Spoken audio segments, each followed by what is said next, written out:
What does a first overall pick for the Miami Dolphins in 2020 and Adam Gase's coaching career have in common?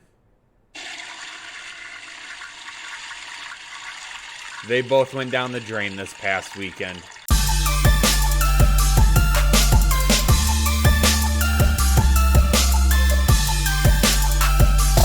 What's going on, Headliner Nation? Kyle coming to you with the Waiver Wire episode here for Week 10 of the NFL season.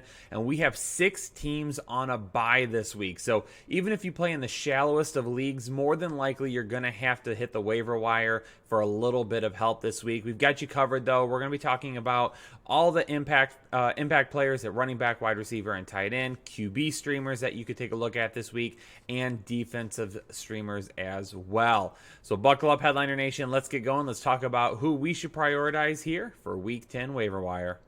To kick it off, we're going to be talking about some quarterbacks that you could stream in Week 10, and we're going to start with Jimmy Garoppolo, 33% owned. He gets Seattle this week, a big matchup in the division against Seattle. If the 49ers could get a win here, it would be huge, not only towards wrapping up the division, but for the playoffs and keeping that undefeated record intact as well. For Jimmy Garoppolo this week, he looked much better since the Emmanuel Sanders trade. I know that I've said it a few times on this show that he's been a fine quarterback this season. We're just talking about football in general, but for fantasy football purposes, he hasn't looked great. Well, he came out last week on Thursday Night Football and really showed us that this offense is going to get better and better and better moving forward, and Sanders is a big part of the reason why. So Garoppolo, definitely wouldn't mind streaming him this week against the Seattle defense that got lit up by Jameis Winston this past week. So if Winston can do it, I think Jimmy Garoppolo can do it as well. So keep an eye on him. Daniel Jones versus the Jets. The Jets are a mess right now. So this is definitely an opportunity to take advantage of them. They've had some injuries on defense. They haven't played well. Ryan Fitzpatrick got them last week. Daniel Jones can get them this week. Ryan Tannehill versus Kansas City. Ryan Tannehill is still only 8% owned right now. And he's been, since taking over as the starter, he is a top 10 quarterback in fantasy football points. So he's definitely a guy that we are going to continue to use. He gets Kansas City this week. Kansas City's looked really, really good. They looked really good against Minnesota. Defense is playing much better in certain matchups than what a lot of people have anticipated. They are still giving up over 19 fantasy points per game to quarterbacks, though. So Tannehill still has more than enough opportunity there. Over 300 yards, 2 of his last 3 games, and he has a 6 touchdowns, 3 interceptions right now. So he's still throwing the ball pretty well. This is a game, if Patrick Mahomes is back this week, this could definitely be a game that they're going to be playing a lot of catch-up in. Tannehill could have some negative game script. That only helps fantasy football numbers for quarterbacks. And then finally, to end it off, Ryan Fitzpatrick against Indianapolis. Only 4% owned, but he looked really good last week. And with Fitzmagic, anything is possible. Ryan Fitzmagic back at the helm. Who knows? Maybe he's going to lead the Miami Dolphins to a few wins here at the end of the season. Probably not, but you never know. If you need a streamer, he's got the big arm. He's definitely has the capability to throw you a couple touchdowns in a week, but he can throw a couple of interceptions as well. So it's what kind of risk reward do you want with him? And then also just want to remind you as well, Jacksonville on the bye this week. However, there is a really good chance that Nick Foles will be starting again in week 11. So if you need to grab somebody a little bit early, you might be able to grab him and stash him. But if you just want to wait, you can wait on it until next week as well. We'll talk more about Nick Foles next week on the Waiver Wire episode. I'm sure he will come up for quarterbacks. Now on to running backs, and maybe we're over Ty Johnson. I don't know. There's a lot of people the last couple of weeks who have been screaming from the mountaintops, it's Ty Johnson season, and it just didn't end up happening. J.D. McKissic is my guy to own, and I told you this a few weeks back. When this all happened, a lot of you that were watching the live show that week, I said stay away from Ty Johnson. Really worried about what they're actually going to do with this backfield, and he hasn't really done anything. Only 5% owned for J.D. McKissic. Trey Carson to the IR. So now you have basically these two. They brought Paul Perkins back, but J.D. McKissic was the guy this past week that was really, he wasn't a bell cow. He didn't put up a ton of volume, but he looked the best, and he had high efficiency, which is great. Week 9, 7 touches, 72 yards, averaged 10.2 yards per touch. He was able to find the end zone as well. The Bears are giving up the 9th most fantasy points per game to running backs right now. 27 fantasy points per game to running backs. And the Lions defense, which we'll talk about here in a couple of minutes, against Mitchell Trubisky, they could put a little heat on them. They haven't played great this season, but the Bears offense has not looked good this season. I expect a lot of David Montgomery this week for the Bears. That's the one area they could get to them. However, in the passing game, I expect Detroit to really limit the Bears. And if that happens, could be some positive game script. Or if this is a close matchup, then J.D. McKissic could see a lot of work in the passing game. Either way, though, if you're desperate for a streamer this week and you're looking towards the Lions, J.D. McKissic is my guy to go for. Moving on to Ronald Jones. I know we say no to Rojo here. However, for this week, we're going to make an exception. I will anyway. I don't know what Jake is thinking, but I'm going to make an exception to Ronald Jones this week. Only 37% owned. He hasn't been efficient. In most of his starts, in most games, he's averaging under 4 yards per carry. However, double-digit carries 5 of the last 8 weeks, including the last 2 weeks. A touchdown in 3 of the last 5 weeks. And he gets Arizona next week. And if this offense plays the way they did against Seattle, against Arizona, we're going to see a lot of positive game script, which is good for Ronald Jones. If we are desperate this week, Ronald Jones, if he's still available in one of your leagues, 37% owned. He's a guy that you could take a look at to kind of slide in there for the running back position or flex position, and you might be able to get away with it this week. However, if you don't, okay, don't be upset and disappointed on Monday when you look at the score and you say, Ronald Jones didn't do anything. For our next option here, Darius Geis. This isn't really a streamer for this week, 32% owned. However, just somebody to keep our eye on. Adrian Peterson has looked a lot better the last couple of weeks. This is an emergency stash. He's getting a lot closer. He's been out on the practice field. Continue to monitor the Darius Geis situation. When he is back, I definitely will grab him and add him to a few of my teams just to hold him just in case. If something were to happen to Adrian Peterson, if he were to go down, then it's Darius Geis season, and we can expect a little bit more from him. However, they probably will try to work him back a little bit slower into the game plan. This Washington season is more than likely lost at this point. Dwayne Haskins sounds like he's going to continue to be the guy, so they could basically move Adrian Peterson to more of a reserve role again to see what they can get out of Darius Geis moving forward. Kalen Ballage coming in next, 8% owned for the Miami Dolphins. This was not somebody that I anticipated having on the show. We're actually recording a little bit later. Typically, this show comes out Monday morning. It's coming out Monday night this week, which is great because it had the opportunity to find out about Mark Walton and his 4-game suspension. Drake's gone. Walton's done for the next 4 games. Still some favorable matchups the rest of the season for Kalen Ballage. I tweeted about that a couple of weeks ago. He has a really favorable schedule to end the season. It was the 8th easiest schedule for running backs to end the season. So if Walton's gone for the next 4 games, can't come back and get his job, Kalen Ballage could potentially have that value heading down the stretch. Again, not a guy that we're going to start every single week. Not a guy that you're going to lock and load. Not a guy that's going to win you the playoffs, but he's definitely a guy that if you're having buys or injuries, you could take a look at using him, and more than likely you'll get a decent amount of volume. Now, for you all in deeper leagues, do not forget about Myles Gaskin, okay? Myles Gaskin is a name I want us all to remember as well, because if Kalen Ballage doesn't work out, Miami could say, let's find out what we have in Myles Gaskin, and we could see more of him as well. So both of these guys, Ballage is going to be the first guy that I'll look to.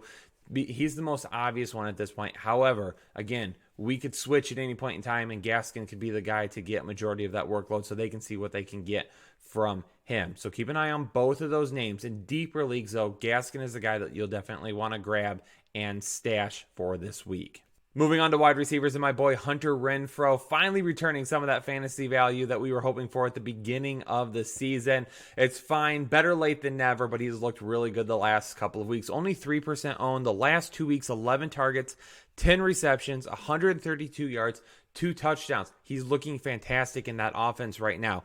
Darren Waller and Tyrell Williams are the guys that are getting a ton of attention right now. You pay attention to Williams, you pay attention to Waller, and also with Josh Jacobs healthy and playing so well, that leaves a lot of opportunity and a lot of open space for Hunter Renfrow. This is a PPR stash. If you play in PPR leagues, definitely a guy that you should be looking at for wide receivers this week, since a lot of us will probably be hurting for wide receivers. So Hunter Renfrow, definitely one of the top options for me this week. Keep an eye on him. only 3% owned, probably going to be available in a majority of leagues. If you're in a half PPR standard, probably going to bump him down below Zach Pascal and even Devontae Parker. We'll talk about them here in a minute, but PPR leagues definitely a must add. Now, talking about Zach Pascal now, the injury to Jacoby Brissett, we still don't know 100% what's going to happen. If he ends up missing next week, we still have Brian Hoyer, and it's still the Miami Dolphins. Apparently, they can only stop the New York Jets, so it doesn't matter who else they play. If it's the Jets, it's a no-go. If it's anybody else, we're starting them. With Zach Pascal, only 6% owned as well. That surprised me, especially heading into the matchup last week. I thought a lot of people were on Pascal and were going to be trying to add him, and still only at 6%. I expect that number to increase greatly this next week.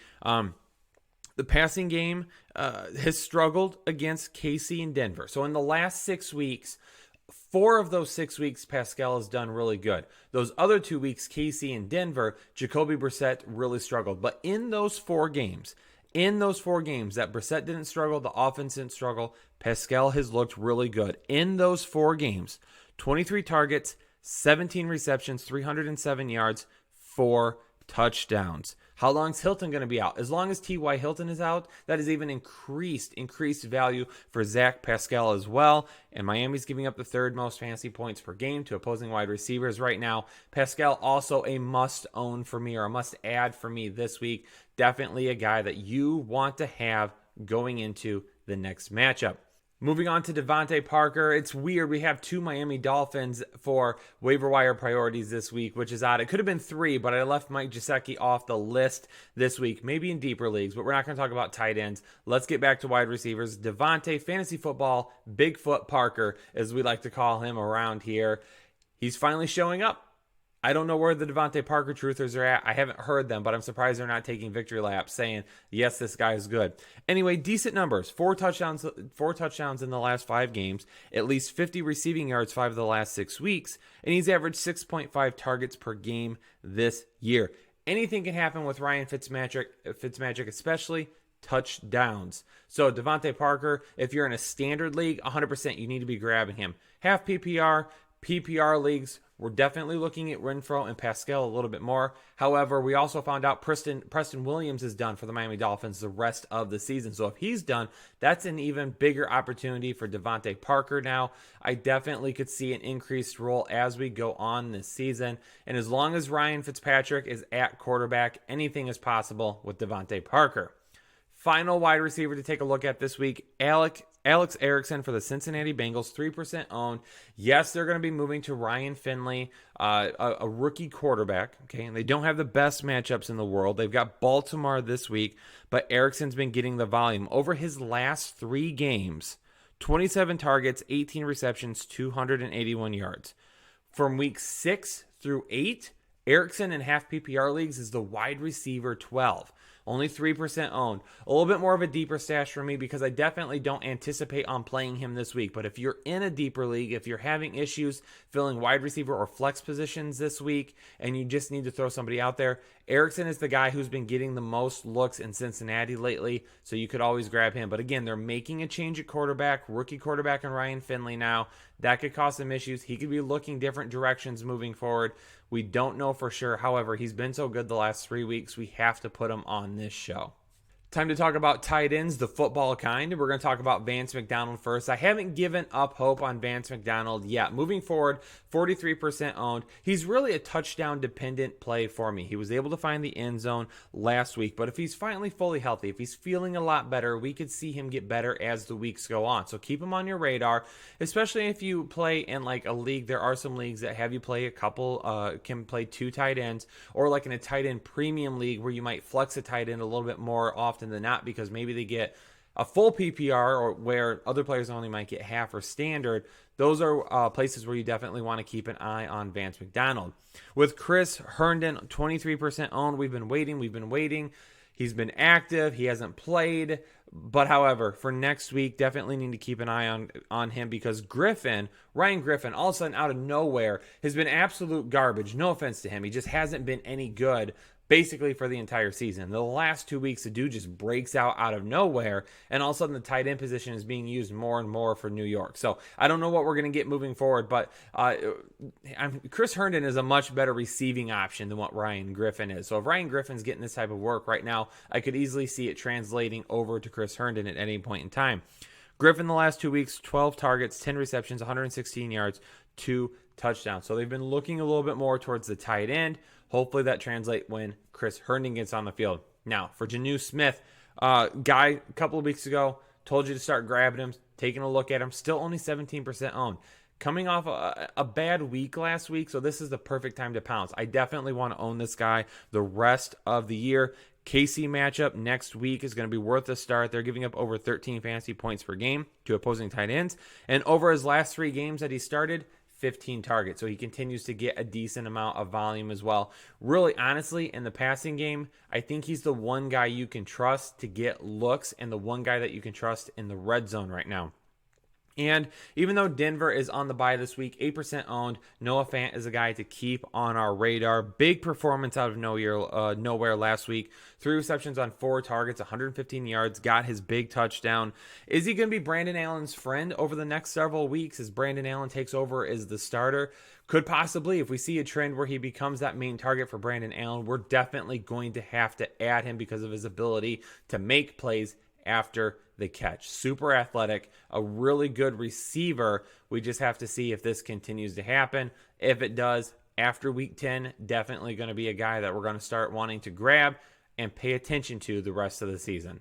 All right, and to wrap things up, a couple of defensive streaming options for you this week. First, going with the Indianapolis Colts. They get the Miami Dolphins. Again, we talked about the Dolphins a little bit this week, with whether it be with Kalen Ballage, Devontae Parker, or Ryan Fitzpatrick. So it might be a little weird to say, hey, add these guys. Oh, by the way, add the defense that's playing them as well. However, with the Colts, when you get the Dolphins, you always have a chance to put up a lot of points on defense. So keep an eye on them this week if you need a streaming option. The Baltimore Ravens, only 33% owned, which really caught me off guard because what I believe probably happened is they were probably dropped by a lot of people heading into the New England matchup, and somebody just streamed them. But the Ravens, they get the Cincinnati Bengals this week, and rookie Ryan Finley, which we talked about already once on this show. So because of that, definitely a good option for you to start this week. More than likely, the Ravens are going to be playing out in front of the Cincinnati Bengals, which means the Bengals are going to have to throw it. They're not going to be able to rely on the run game in any way, shape, or form. Just more mistakes for Finley to make, more opportunities for the Ravens. Detroit Lions coming in at 10%. Anytime that you get a chance to face Mitchell Trubisky, who looked bad last week and has not looked really good at all this season, definitely a lot of opportunity for turnovers. And hopefully these Lions are playing a little bit mad this week after that loss on the road to Oakland in week 9. Playing with a little bit more heart, a little bit more urgency. Maybe they can definitely get Mitchell Trubisky on his back a few times, get a few interceptions. They're not getting a few interceptions. Get a couple interceptions, a couple of turnovers, and then they'll be a really good start for you this week. So definitely a streaming option that you'll want to keep an eye on.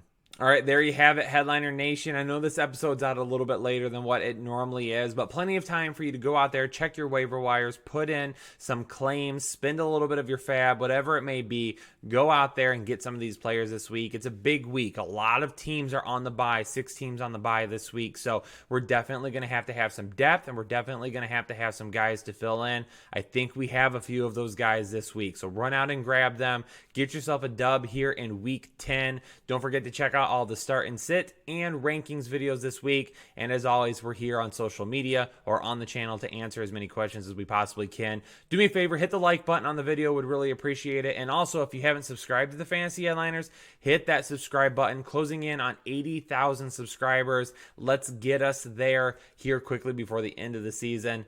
Thanks so much, ladies and gentlemen. Appreciate all the support. We'll catch you on the next episode. Have a great one.